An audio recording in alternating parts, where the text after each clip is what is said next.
Why is Dricus Du Plessis so successful in the cage? How is he still undefeated in the UFC? How did he submit Adesanya and beat Strickland back-to-back? And not only that, he's also one of the two guys who submitted Darren Till in the second minute of the third round, just like Derek Brunson. Those two ran a train on Till and made him retire from MMA. This has to be inducted into the Hall of Fame.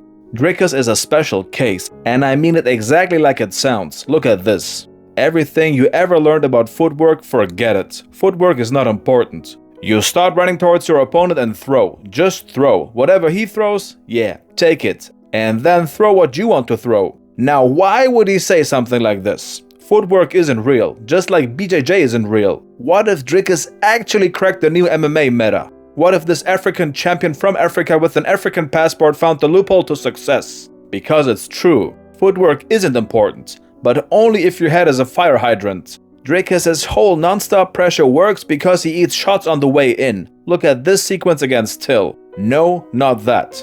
Dual exchange, Till repositions, comes in with the left straight. But Dricus doesn't care and ducks under like Bugs Bunny dodging a rocket. And then he cuts Darren off with the left as he's leaning so far to the side so he can see the clock. Oh, 2:41. It's time to submit Darren and end his career. And now Darren is throwing people out of buildings like Uncle Phil. This whole sequence started from a shot Dricus ate like a chicken sandwich. And look at this right he threw against Tavares. It's not a straight, it's Superman saving the planet. He's throwing with all he's got at all times. But there's something else behind the success, and it's the new meta. Up until very recently, and with recently I mean the Adesanya fight, Dricus had a deviated septum. He got about 8% of oxygen intake through his nose. Up until this point, Dricus already had 6 wins in the UFC. Among them were Till, Brunson, and Whitaker. He beat Whitaker without air. This changes the whole fight game. He was basically simulating high altitude at all times. Sent him sleep apnea 2-3 years and forget. But there's yet another secret to the autistic berserker: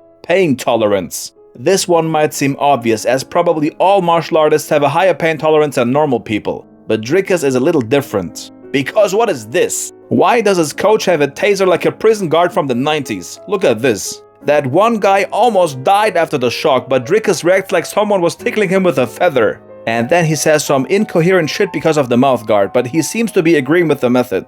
I'm telling y'all, man, Dricus has a different tolerance for pain. He probably doesn't even feel it. It explains everything. His style and the way he moves exactly looks like someone who has damaged nerve endings in his entire body. Either he swings with full power or he awkwardly pulls off a takedown by tripping over himself. He just can't feel where he's stepping or whether his shin bone might snap any second.